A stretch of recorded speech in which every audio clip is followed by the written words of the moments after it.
Bismillahir Rahmanir Rahim. Hadith 172. A woman called Mu'adha asked Aisha, what is the issue with the menstruating woman, that she makes up for the fasting but she does not make up for the salah? And Aisha replied, are you a Haruriya, meaning a woman from Harura, which was a place in Iraq?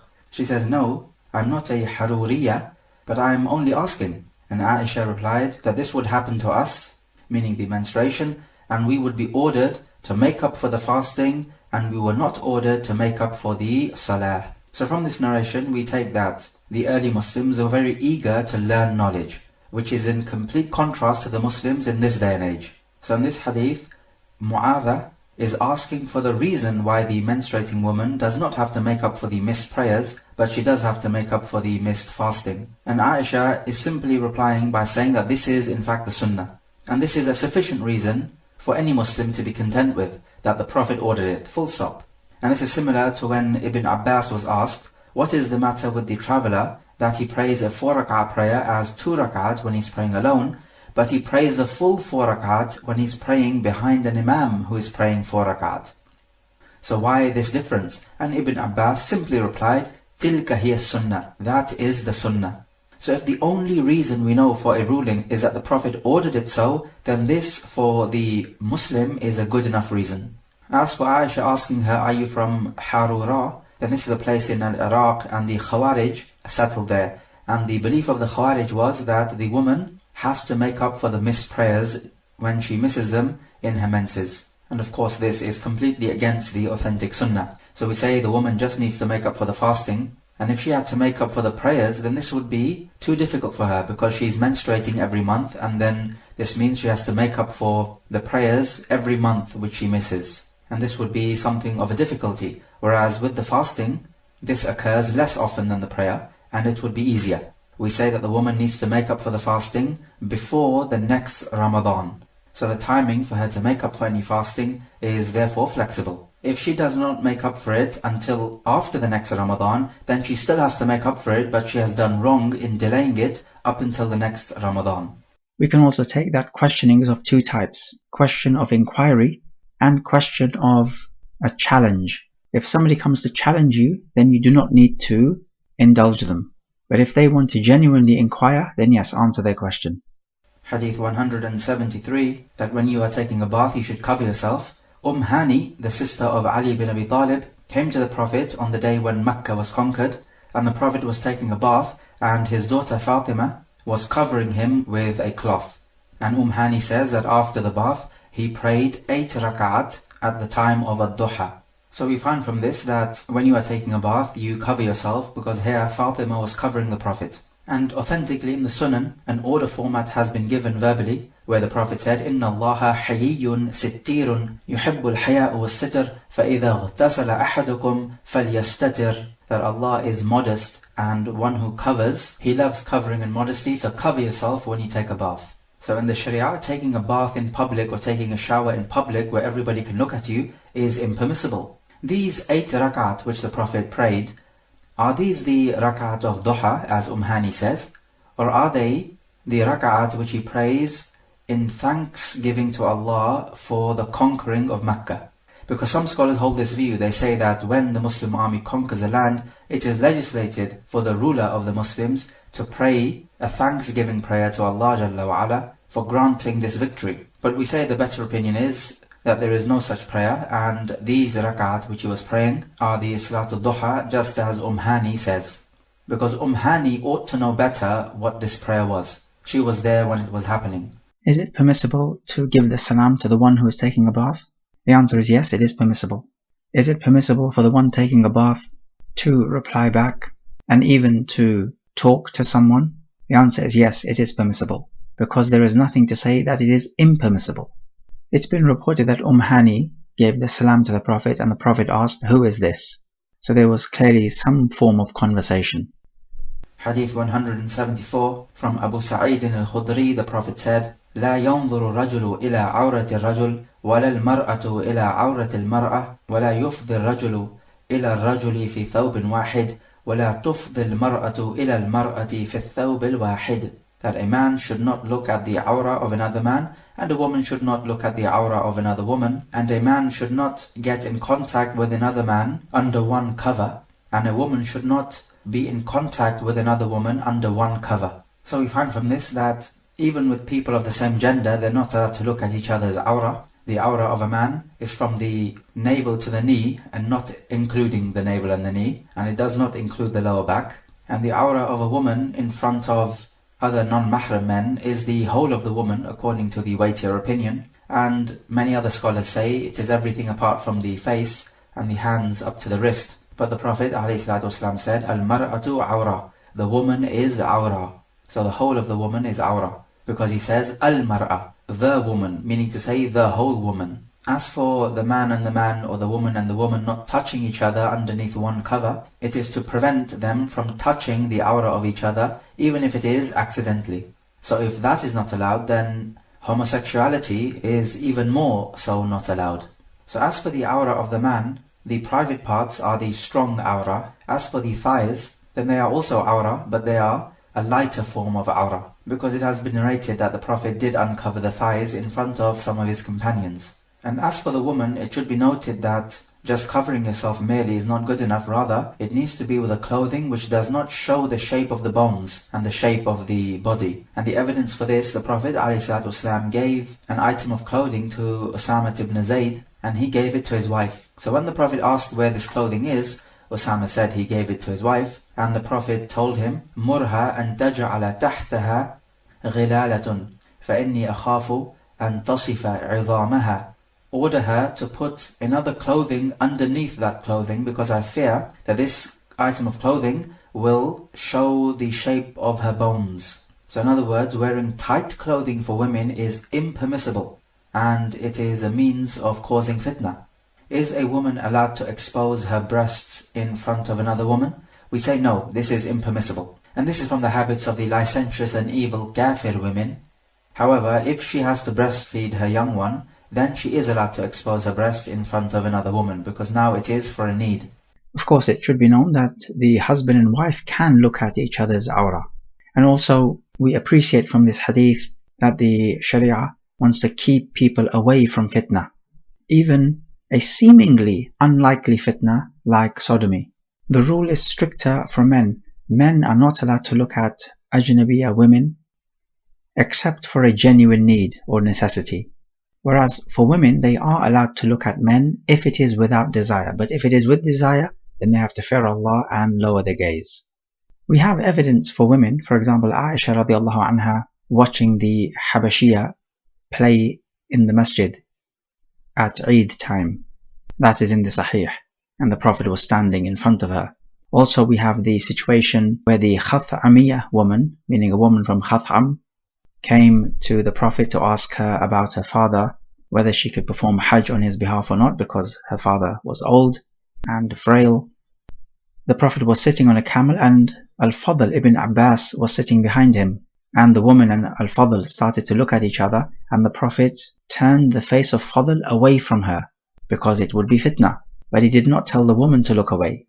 So the point is that the matter is stricter for men, and this is perfectly understandable. Men are visually aroused much more readily than women. So therefore it makes sense that it would be stricter for men, both rationally and from the text. Hadith 175. The permissibility of taking a bath in a naked state as long as you are secluded. From Abu Hurairah, he says that the Prophet narrated to them that the people of Banu Israel, they would take a bath naked and all together. They could see each other's private parts. But as for Musa alayhi he would take a bath privately, and so the Banu Israel started to say that the only thing preventing Musa from taking a bath with us is that he has gigantic testicles. So in other words, he's too ashamed to get naked in front of us. So what happened was that one day Musa alayhi went to take a bath, and he put his clothes on a stone, and this stone ran away with the clothing of Musa alayhi. So Musa alayhi in a naked state ran after the clothing, and he was saying, Thawbi hajar, Thawbi hajar, my clothing O stone, my clothing O stone. And so the Banu Israel saw Musa alayhi in this naked state, and they said, Wallahi ma bi Musa min ba's, Wallahi there is no problem with Musa. And so the stone stood still, and Musa a.s. took his clothing and he began to strike the stone with his stick. And Abu Huraira says that this stone still has about 6 or 7 marks of the lashing which Musa gave it. So this story here is referring to the ayah in Surah Al-Ahzab, where Allah Jalla wa Ala says, يَا أَيُّهَا الَّذِينَ آمَنُوا لَا تَكُونُوا كَالَّذِينَ آذَوْا مُوسَى فَبَرَّأَهُ اللَّهُ مِمَّا قَالُوا وَكَانَ عِنْدَ اللَّهِ وَجِيهًا. O you who believe, do not be like those who annoyed Musa, but Allah cleared him of that which they alleged. And he, meaning Musa, was honorable before Allah. So you can see here how Allah Jalla wa Ala cleared the name of Musa, that he had some physical defect. And it is interesting here because normally for you to intentionally be naked in front of other people is haram. But Allah Jalla wa Ala in this case ordered that Musa a.s. should be naked in front of other people, and this in itself is something which is bad and negative because Allah has made it haram, but Allah allowed this to happen in order to bring about a greater benefit. And we can extend the ruling and say that Allah Jalla wa Ala does order evil to happen in this world in order to bring about good from it. So in other words, there is no such thing as absolute evil when it comes to the decree of Allah Jalla wa Ala. Even though you can have events which are evil in and of themselves, but they do have ultimately much wisdom in them, and good does come about from them. And we also take from this hadith that it is the sunnah of Musa a.s. and indeed all the prophets to be modest. Now, we find that Musa a.s. is taking a bath by himself and he was naked because he put his clothes on the stone.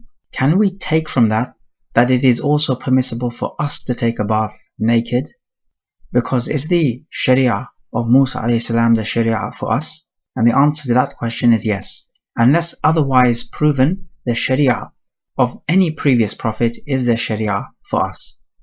Hadith 176, guarding your awrah, from Jabir ibn Abdullah. When the Quraysh were building the Kaaba, the Prophet and his uncle Abbas were moving the stones. And Abbas ordered the Prophet, this was before his prophethood, to put the izar on his shoulder. Then he could put the stones on this izar. Of course, this will uncover the private parts. So the Prophet did this, and he fell to the floor. And the Prophet's eyes reached up to the sky, and the Prophet said, my izar, my izar. He called for it, and then he tied it around his waist. And in another narration, in the same chapter, from Al-Miswar ibn Makhrama, he says that he was carrying a heavy stone, and he had a light izar on him. So as he was carrying the stone, his izar fell off. And because he was carrying the stone, he didn't bother to put the stone down and put his izar back on. So he carried on walking with the stone until the Prophet saw him, and the Prophet told him, "Irji' ila thawbik fakhudhu wa la tamshu uratan." Return to your clothing and take it, and do not walk about in a naked state. So from this we learn that you're not allowed to walk about in a naked state, and this is just from basic modesty. It may seem obvious enough that you should be modest, but you'll be surprised that the social pressures can actually strip you of your modesty. And this is what we find in many kuffar countries. It is actually in fashion to be immodest, and they see nothing wrong with this. And as for the awrah of the Prophet becoming uncovered, then this was the last time which this happened. Then thereafter Allah Jalla wa Ala guarded the awrah of the Prophet, such that even when he died, the companions did not take off the clothes of the Prophet to wash him, and they just washed him with his clothes on. Hadith 177, what you should cover yourself with when you are relieving yourself. From Abdullah ibn Ja'far, he says that he was riding behind the Prophet, and he says the Prophet told me something which I will not tell anyone else. And he also says that the most beloved thing which the Prophet would cover himself with when he was relieving himself would be a high elevated ground or a garden of date palm trees. So we find from this that it is legislated to cover yourself when you are relieving yourself. The minimum that has to be covered is the awrah, but it is recommended to cover the whole of yourself when you are relieving yourself. We take from this the fadila of Abdullah ibn Ja'far, that the Prophet had him ride behind on the animal, and you can do that as long as the animal will not suffer. Also the fadila of Abdullah ibn Ja'far, that the Prophet confided in him. And you do not just confide in any old person, you confide in someone whom you trust and love. Also, Abdullah did not reveal the secret, so we do not know what the secret is, but it does not matter. Hadith 178 about making ghusl when in a state of janaba. From Abu Sa'id al-Khudri, the Prophet said, إِنَّمَا الْمَاءُ مِنَ الْمَاءِ, that water is from water, meaning the bathing water happens because of the water, meaning the semen coming out. And also in the same chapter, from Abu Sa'id al-Khudri, the Prophet passed by the house of a man from the Ansar, and the Prophet sent a messenger to call this man. And this man of the Ansar came out of the house, and his hair was wet, so he had just taken a bath. And the Prophet said to him, لَعَلَّنَا أَعْجَلْنَاكَ, perhaps we made you hurry, meaning perhaps you were having intercourse and we hurried you. And the man said yes. And the Prophet then said, إِذَا أُعْجِلْتَ أَوْ أَقْحَطْتَ فَلَا غُسْلَ عَلَيْكَ وَعَلَيْكَ الْوُضُوء. If you leave your intercourse in a hurry, or you do not ejaculate, then there is no bathing upon you, but you have to make wudu. Also in the same chapter, from Ubay ibn Ka'ab, that the Prophet said about a man who has intercourse with his wife but he does not ejaculate, he said, يَغْسِلُ ذَكَرَهُ وَيَتَوَضَّأ. He washes his front passage and then he makes wudu. So note here that these three narrations are telling us that if you have intercourse with your wife and you did not ejaculate, then you don't need to take a bath. It is only if you ejaculate that you need to take a bath, because water is from water. This is what the hadith means. And likewise the hadith of the man from the Ansar. And the third narration tells us that if you did not ejaculate, then you just need to wash your front passage and make wudu, but you don't need to take a bath. However, this ruling has been abrogated because of this next narration in the book. From Abu Hurairah, the Prophet said, إِذَا جَلَسَ بَيْنَ شُعَبِهَا الْأَرْبَعِ ثُمَّ جَهْدَهَا فَقَدْ وَجَبَ عَلَيْهِ الْغُسْلُ وَفِي حَدِيثِ مَطَرٍ وَإِنْ لَمْ يُنْزِلْ. The Prophet said, when he sits in between her four limbs and then he strives against her, then ghusl becomes wajib. And in a wording it says, even if he did not ejaculate. And in a wording it says, إِذَا جَلَسَ بَيْنَ شُعَبِهَا الْأَرْبَعِ وَمَسَّ الْخِتَانُ الْخِتَانِ فَقَدْ وَجَبَ الْغُسْلُ. When he sits between her four limbs and the two circumcised parts meet, then ghusl becomes wajib. So this proves that both the male and the female can be circumcised. As for the ruling, it is wajib to circumcise the male, and at best it is recommended to circumcise the female. But the point here is that ghusl becomes wajib both for the man and the woman. Simply by virtue of the penetration, the ghusl becomes wajib. And also another narration in the same chapter, from Aisha, she says that a man came to the Prophet and he asks about a man who has intercourse with his wife, but he does not ejaculate. Does he have to perform ghusl? And Aisha was sitting with the Prophet when this was happening, and the Prophet said, إِنِّي لَأَفْعَلُ ذَلِكَ أَنَا وَهَذِهِ ثُمَّ نَغْتَسِلْ. He says, this happens to me and her, and then we take a bath. So in other words, even if you don't ejaculate, as long as you penetrated, you still have to take a bath. But the question here is the Prophet telling another person about the sexual relations between himself and his wife Aisha? Because we know that the Prophet said that the most hated person on Yawm al-Qiyamah is the one who comes to his wife and she comes to him for intercourse, and then he talks about her secrets, meaning these sexual acts which he performed with his wife, he speaks about it to other people. This type of person is the most hated man to Allah on Yawm al-Qiyamah. But we say in this case, the Prophet is giving a Sharia ruling, and he's not talking about this type of act in a shameless way, or boasting about it. He is simply giving a Sharia ruling, so therefore this is permissible. However, an important question is, what's the evidence that the hadith al-ma'u min al-ma' is abrogated? And the evidence is found in Sunan Abi Dawood. It is the statement of Ubay ibn Ka'ab radiallahu anhu, who says that al-ma'u min al-ma' was a rukhsa in the beginning of Islam, but then after that he ordered us to make ghusl. So this is a clear-cut statement from the companion that there is an abrogation situation. Hadith 179. Abu Hurairah was making wudu, and one of his companions, Ibrahim ibn Qarit, was present with him. And Abu Hurairah says that I'm only making wudu because I ate the cooked meat of a bull, and I heard the Prophet say, تَوَضَّأُوا مِمَّا مَسَّتِ النَّارِ. Make wudu from that which the fire has touched. So if you eat food which has been cooked over the fire, so the fire has touched it, then you have to make wudu. So this is the simple ruling which we can take from this hadith. However, the next chapter tells us that this ruling has been abrogated. Hadith 130 says from Ibn Abbas that the Prophet ate the shoulder of a sheep and he prayed without making wudu. And we say that the ruling which tells us to make wudu after eating something which has been touched by the fire. This has been abrogated because of the statement of Jabir ibn Abdullah. He says that the last order from the Prophet was that you do not need to make wudu from that which the fire has touched. So this is the last order. Thus, eating food which has been cooked over the fire does not break the wudu, whereas this was the case earlier on. And the narration of Ibn Abbas proves to us that the actions of the Prophet are also part of his sunnah to be followed. This is why Ibn Abbas is saying that the Prophet ate the shoulder of a sheep and he performed salah without performing the wudu. So Ibn Abbas is saying that it is permissible to pray without performing the wudu after you have eaten something which has been touched by the fire. This may seem obvious enough. However, there are some scholars who say that if the statement of the Prophet collides or contradicts with the action of the Prophet, then the action of the Prophet is specific to him and we must follow the verbal order of the Prophet. So if the Prophet orders us to make wudu from that which the fire has touched, but he himself did not make wudu, then they would say that this action is specific to the Prophet. But we say no. Both the statements of the Prophet and his actions are sunnah which we must follow. And if there appears to be a contradiction, then we must reconcile this contradiction.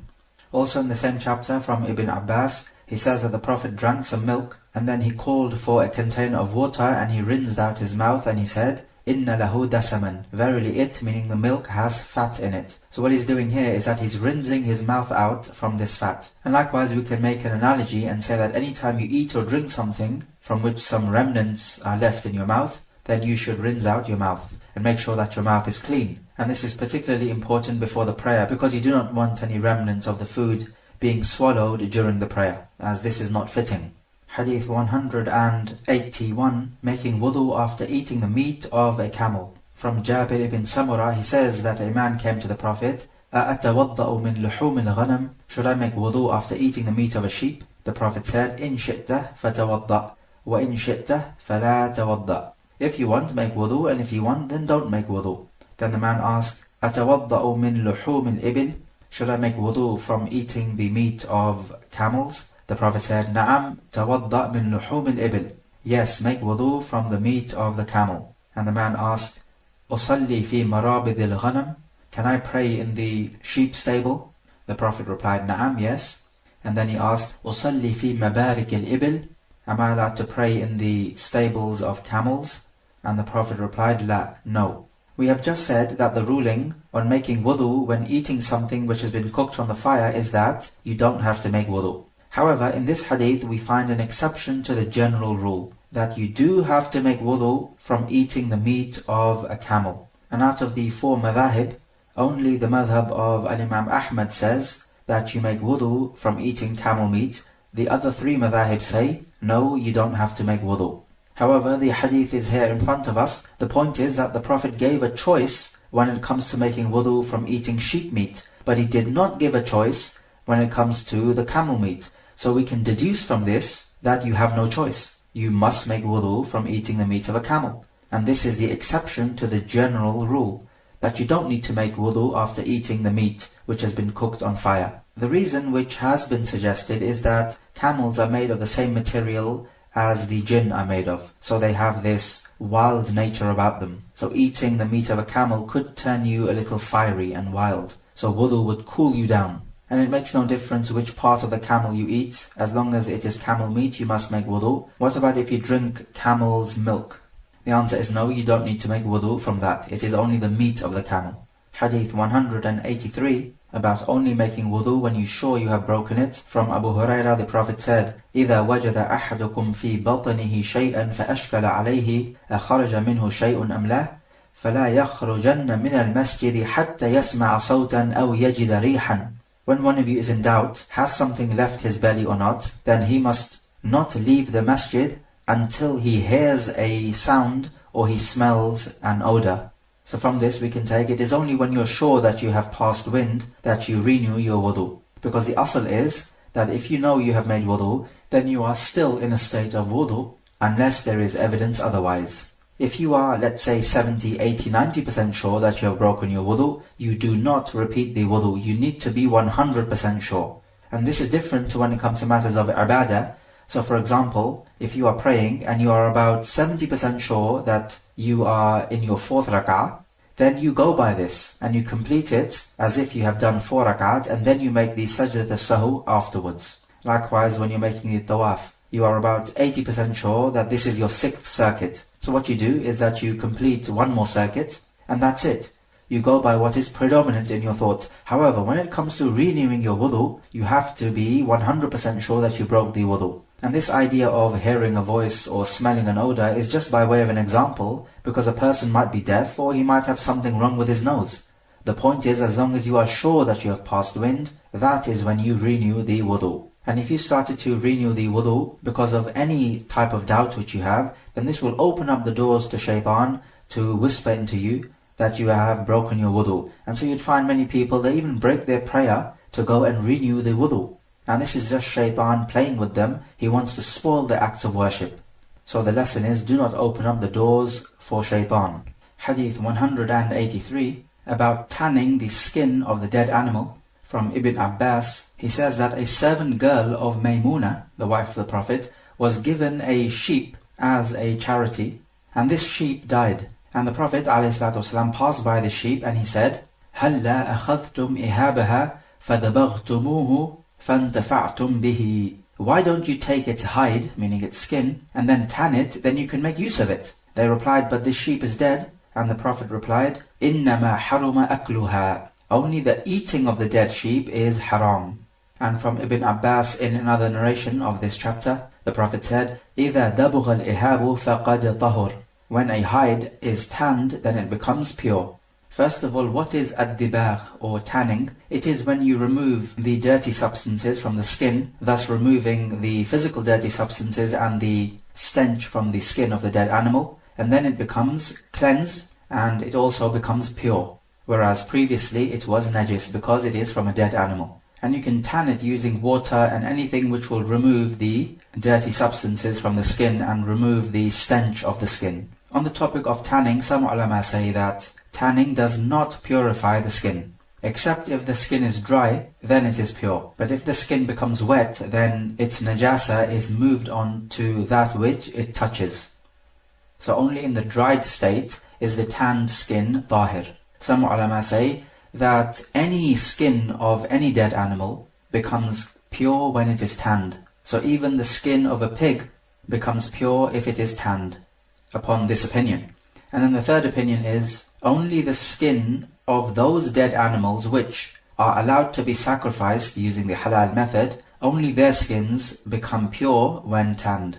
And this is the correct opinion because of the authentic narration in which the Prophet ﷺ said, ذَكَاتُهَا دِبَاغُهَا, that when you sacrifice the animal, this is its dibagh, or tanning. So in other words, when you sacrifice an animal using the halal method, then you don't have to tan the skin because the skin is purified by virtue of the fact that you slaughtered the animal properly in the name of Allah and meeting all the other conditions. Which basically then means that those animals which you cannot make zakah to, which is the halal slaughtering, then their skins are not tanned and never become pure. So based upon this, the skin of a pig or a dog or a cat can never become pure even if it is tanned, but the skin of, let's say, a dead sheep or a dead camel or cow can become pure when you tan it, and thus you can make use of it. And the general rule about the dead animals is that anything above the skin of the dead animal, like the horn or the feather or the fur, then all of this is pure. And so if you cut it off, then you can make use of it because it is pure even though the animal is dead and najis. As for the skin, then you have heard the ruling. If it is the halal type of animal which you can sacrifice, then the skin of this dead animal is impure, but it can become pure through tanning. What about the material underneath the skin of the dead animal? We say this is impure, so the meat is impure, the blood is impure. There's some difference of opinion with regards to the bones. Most scholars say that the bone is also impure because it is underneath the skin. Shaykh al-Islam Ibn Taymiyyah says that the bone is tahir or pure because it is not directly linked to the life of the animal. It is just a dead solid object, and hence it is pure. And he says that the early Muslims would use the tusks of the elephant and make use of it. And the tusks are from the bone of the elephant, and the elephant is not allowed to be eaten. But look how they used to make use of the tusks of the elephant. As for the other narration, which says that when the hide is tanned, it becomes pure, then although this is general and it would include all types of hides, we say we need to restrict it to the hide which is pertaining to the halal animals, meaning halal to slaughter and eat. And notice also the Prophet said about the dead sheep that it is haram to eat, which means it is not haram for other things. And this is something important to note, because then with something like ethanol, which is from the alcohol family and it is an intoxicant, we say it is haram to consume it or drink it, which therefore means it is not haram to be used in perfumes. As for something which is najis or impure, then you are allowed to make use of it, as long as what you're doing is halal. For example, we know the companions would use the fat of the animal for their lanterns and also for oiling the ship. And these are permissible uses despite the fact that the fat of the dead animal is impure.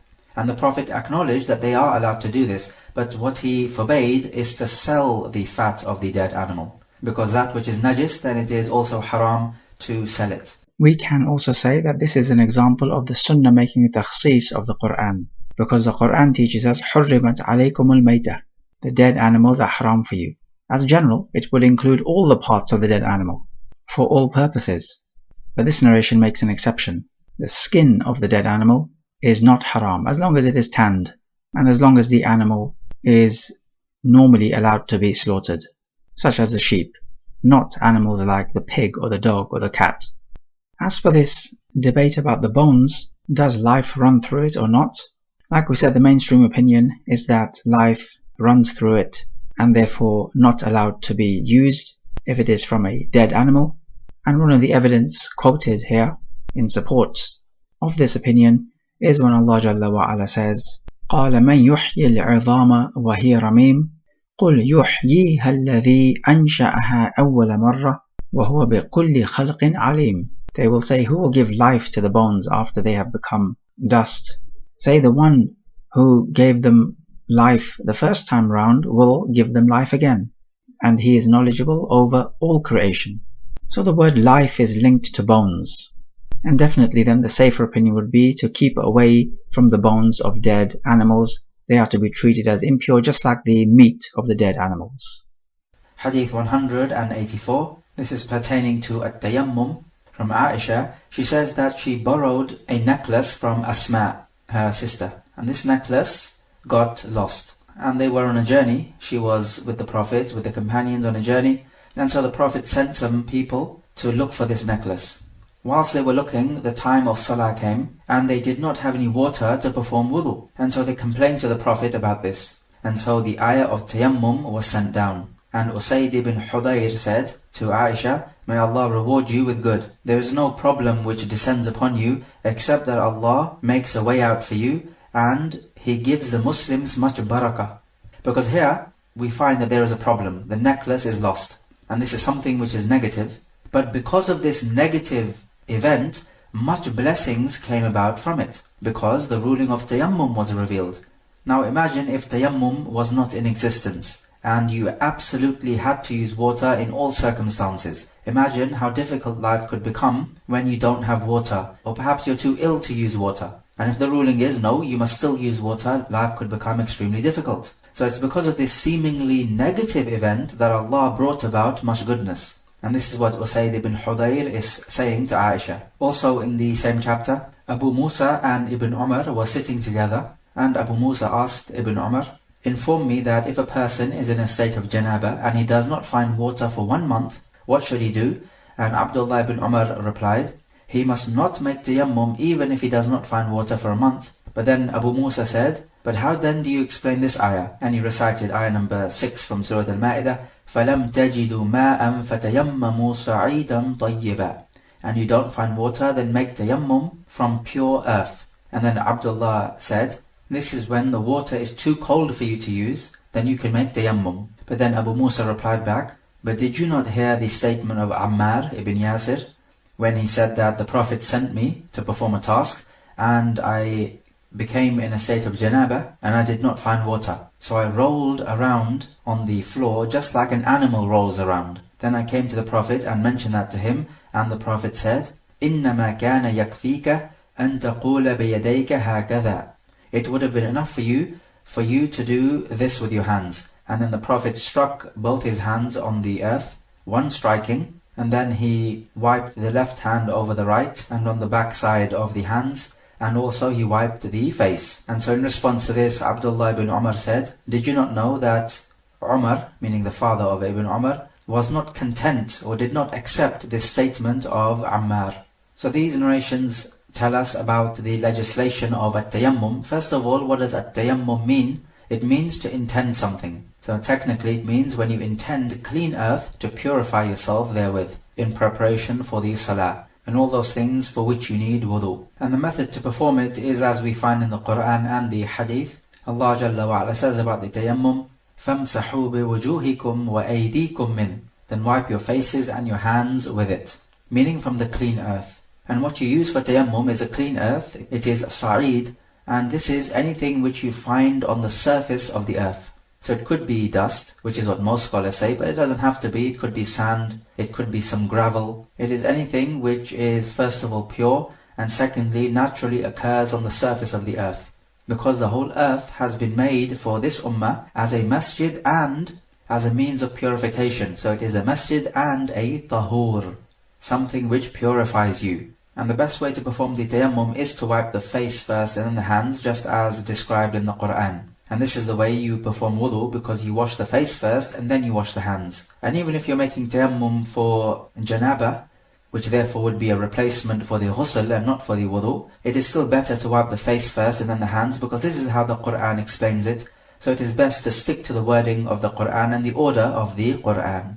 Some scholars say that when you make tayammum, the material which you use to make tayammum must have particles which stick onto your skin. So dust, for example. However, the ayah in the Quran uses the word sa'id, and this is general. It includes that which has dust particles and that which does not. We find from the narration of Ammar ibn Yasir that Umar refused to accept what happened, that the Prophet acknowledged that somebody could make tayammum when in a state of janaba, and he does not find water, because Umar would reject this idea that you're allowed to make tayammum if you do not find water and you're in a state of janaba. However, this was a simple case of Umar radiallahu anh forgetting what took place. And so we give precedence to the statement of Ammar ibn Yasir, because Ammar is affirming something and Umar is denying it. And we always give precedence to the affirmation over and above the denial. Because with the affirmation we have an increase in knowledge. With the denial we don't have an increase in knowledge. So if Umar denies that you make tayammum, then this is not increasing us in any knowledge, because the asl is that we don't make tayammum in the very first place. In fact, we don't know anything about at-tayammum. But when Ammar comes along and affirms this new ruling of at-tayammum, then this is giving us more knowledge which we did not have before. And as long as this is coming from an authentic source and a reliable person, and all the companions are reliable, then we affirm it. And this is a rule which we take from Usulul Fiqh. It is al-muthbit muqaddamun ala al-nafi. That which affirms a piece of knowledge takes precedence to that which denies that same piece of knowledge. Because the affirmation is giving us an increase in knowledge. As for the denial of that knowledge, then this is not telling us anything new. It is not moving us on from square one, whereas the affirmation is. The narration of Aisha losing her necklace, we find that Abu Bakr radiallahu anh smacked Aisha on the hips because she has detained all of them. So we can take that it is permissible for a father to give a disciplinary hitting to his children, even if they are grown up, but it needs to be within reasonable limits. Let it also be known that at-tayammum removes the hadath from a person just like the wudu would. So it takes the place of a wudu, as opposed to how some scholars say that it just makes it permissible for you to pray that particular prayer, but when it comes time for the next prayer, then you need to make wudu, and if you have no water, then you need to make another tayammum. But we say no, the tayammum takes the place of the wudu, so you can pray all 5 prayers or multiple prayers with one tayammum, and there is no problem with that. Okay, here's a question. Is a man allowed to have intercourse with his wife if he knows that there is no water available for him to make a bath? The answer is yes, because there's no evidence to say that he's not allowed. And the asl is that he is allowed. As for the janaba, then there's no problem. You can make tayammum for the janaba, as we find in the narration of Ammar. As for the tayammum, it can be made with anything which is part of the earth. So it does not have to be dust. it can be sand, it can even be, let's say, grass or trees or leaves. It does not have to stick to your skin. So you can take leaves and rub your face and your hands with the leaves, and that is absolutely fine. Anything which is part of the earth is permissible for tayammum, and this is the weightier opinion, because that is what as-sa'id means, that which is on the face of the earth. But let us suppose you cannot find water nor any sa'id. Even if it is difficult to imagine, but let's say you're tied up somewhere and you cannot make wudu, nor can you strike your hands on the ground. In a case like this, you pray as you are, to the best of your ability. Hadith 185, making tayammum in order to give the salam. From Abu al-Jahm, he says that a man came to the Prophet and gave him the salam, and the Prophet did not reply back. Rather, the Prophet went to a wall and he struck his hands on the wall and made tayammum by wiping his face and his hands, and then he replied back. And so we find therefore that being in a state of Tahaarah, either by performing the wudu or by performing the tayammum if you don't have water, is better when you make the dhikr of Allah, because when you say wa alaykum as-salam, then as-salam is from the names of Allah. So you're mentioning Allah thereby.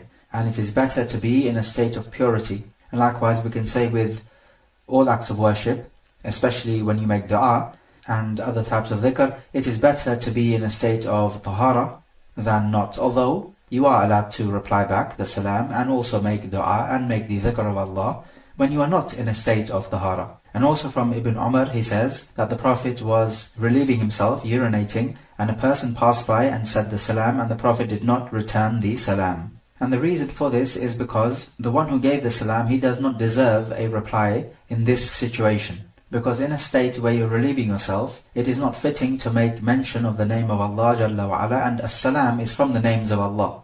So you don't make any dhikr of Allah when you're relieving yourself, and if you hear somebody sneeze and say Alhamdulillah, then you do not say Yarhamukallah. And if you were to sneeze, then you do not say Alhamdulillah. And if you hear the mu'adhin say the adhan, then you do not repeat after the mu'adhin. Also, what is disliked is just to simply speak to another person with any type of normal speech, when there is no particular need for you to speak. Yes, if it's a necessity, and you absolutely have to speak to somebody to give him a message, then you are allowed to speak out of necessity. Otherwise, it is not recommended to speak when you are relieving yourself. So for example, if you're relieving yourself and you see that somebody is about to fall off a cliff, then whilst relieving yourself, you are allowed to shout out to him and warn him of the impending danger. Hadith 186, that the Muslim does not become impure, from Abu Hurairah. He says, I met the Prophet in one of the roads of Al-Madinah, and I slipped away because he was in a state of janaba, and he says, I took a bath, and the Prophet was wondering where I was. So when I met up with the Prophet, he said, Aina kunta ya Abu Hurairah? Where were you, O Abu Hurairah? And he replied, O Messenger of Allah, you met me in the street and I was in a state of janaba, and I hate to sit with you without taking a bath. And the Prophet replied, Subhanallah, Innal mu'mina la yanjus. Subhanallah, the believer does not become impure. So we take from this hadith then the great level of respect that the Sahaba had for the Prophet, in that they would not even want to be in the presence of the Prophet whilst they were in a state of janaba. And also we can take that you are allowed to say Subhanallah for a matter which amazes you or shocks you, because here the Prophet was shocked at the fact that Abu Hurairah thought that he was impure. And he told him, no, the believer does not become impure.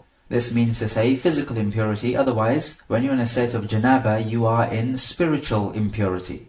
And the wisdom of Allah refuses this idea that a believer in Allah and the last day should be physically impure.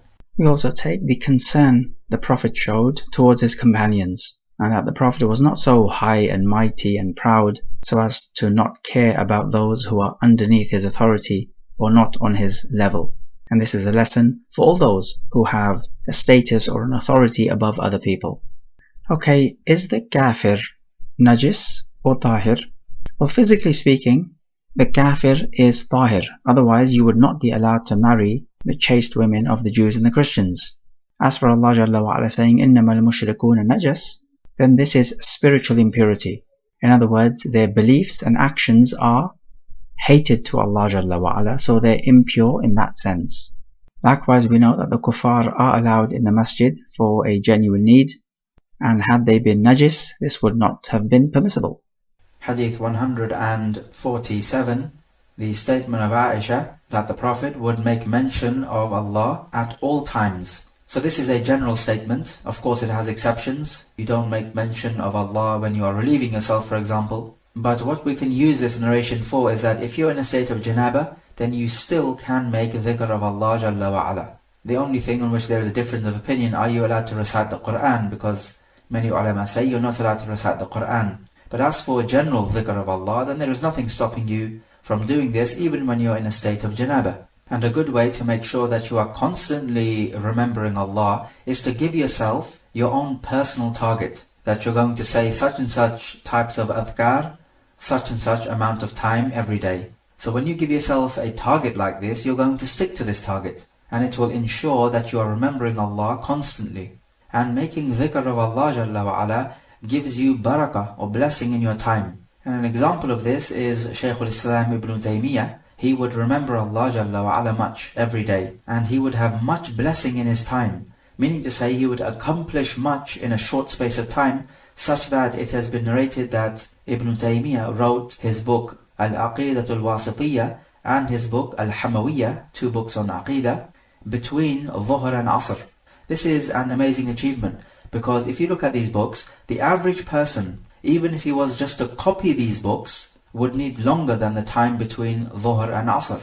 But Ibn Taymiyyah wrote these books, obviously without copying anyone, in between these 2 prayer times. So the point is that Ibn Taymiyyah was able to write an immense amount in such a short period of time, and there is no doubt that his dhikr of Allah Jalla wa Ala gave him much strength to do this, and also gave him barakah in his time. And if it could work for him, then it can also work for you. Allah Jalla wa Ala says in Surah Al-Imran, when He describes the people of sound intellect, who are they? He says, الَّذِينَ يَذْكُرُونَ اللَّهَ قِيَامًا وَقُعُودًا وَعَلَى جُنُوبِهِمْ. Those who remember Allah standing, sitting down and lying down on their sides. Hadith 188, the one who is not in a state of wudu can eat food, and you don't have to make wudu immediately. From Ibn Abbas, he says that the Prophet came out from the lavatory and food was brought to him, and they mentioned to the Prophet that he has not made wudu, and the Prophet said to them, أُرِيدُ أَنْ أُصَلِّيَ فَأَتَوَضَّأ. Do I want to pray right now so that I should make wudu? So we take from this a simple rule that if you are in a state of hadath, which means you need to make wudu, then you don't need to make wudu immediately, and what is important is to make wudu for the salah. And also you're allowed to eat food when in a state of hadath. Hadith 189, what should be said when you enter the lavatory? From Hammad, he says that when the Prophet would enter the lavatory, he would say, Allahumma inni a'udhu bika min al-khubthi wal-khaba'ith. O Allah, I seek refuge in you from all that which is evil and impure, and the female devils. If you have a good dhikr book, then you'll find that on almost all occasions in everyday life, you have some kind of dhikr of Allah. And in this narration we find an example. When you are entering the lavatory, there's a dhikr of Allah for this, as you have heard. We take from this that the lavatory is the place of the shayateen. And we also take that the shayateen have the males and the females. And this is from the jinn kind, but also they are shayateen from the mankind as well. So you have the shayateen from the humans and also shayateen from the jinn. Just like you have Muslims from the humans and Muslims from the jinn. Because the lavatory is a place of impurity and shayateen are people of impurity in terms of their actions and their faith and their beliefs, then they are attracted to the impure places. And you'll find this even amongst the humankind as well. You'll find that evil people are attracted to evil places. What type of people do you find in brothels and pubs? You find the most evil type of people, both in terms of their actions and their beliefs. So you will find people drinking alcohol. These are the same people who are listening to music and indulging in life, and the same people who are fornicating. All of this goes hand in hand. So evil breeds evil, and kufr breeds more kufr. And people of evil inclination and kufr, they will be attracted to all that which is evil and kufr. Allah Jalla wa Ala says in Surah Al-A'raf, سأصرف عن آياتي الذين يتكبرون في الأرض بغير الحق وإن يروا كل آية لا يؤمنوا بها وإن يروا سبيل الرشد لا يتخذوه سبيلا وإن يروا سبيل الغي يتخذوه سبيلا ذلك بأنهم كذبوا بآياتنا وكانوا عنها غافلين. I shall turn away from my ayat those people who are too proud on this earth without due right. And even if they see every single sign, they will not have faith. And if they see the way of guidance, they shall not take it as their way. And if they see a way of misguidance, they will take it as their way. That is because they belied our ayat, or our signs, and they were heedless of them. So if you look at this ayah in the light of the kuffar all around you, then it will make sense. Evil people are attracted to evil actions and evil places. You will not find a true believer in a pub, nor a nightclub, nor a brothel, nor a casino, and all these types of places. We also have authentically that when the Prophet would leave the toilet, he would say, "Ghufranak, I seek your forgiveness." Now let's take the last hadith of the chapter, that the wudu is not broken by somebody who is sitting down and just dozing off. From Anas ibn Malik radiallahu anh, he says that the iqamah for the salah was said, and the Prophet at that time was in a private consultation with another man. And it took so long that some people from the companions dozed off, and then the Prophet came and led the salah. So we can take from this that you're allowed to enter into a private consultation with one man to the exclusion of everyone else. Where this is impermissible is if there are 3 people and 2 go into a private consultation, to the exclusion of the third, unless the third allows it explicitly. We also find that the Prophet was eager to help people out in their private affairs. Is one allowed to speak after the iqamah? The answer is that it is makruh to do so, because you have to establish the salah straight away. However, in a case of genuine need, it is permissible. The main issue from the hadith is, does the sleep break the wudu? The answer is, yes it does, except if you're just dozing off and you're not completely unconscious. Because if you are completely unconscious, then for all you know, you could have broken your wudu, some wind could have passed by, and you would not be aware of it. In a case like that, your wudu is broken. But when you're just dozing off and you're not completely unconscious, then that type of slumber, let's call it, does not break the wudu. Let's take some end-of-track review questions. Number 1, what is the ruling on tanning the skin of a dead animal? Question number 2, what is the linguistic meaning of the word at-tayammum? Question number 3, is it obligatory to perform the wudu straight away? Give evidence for your answer.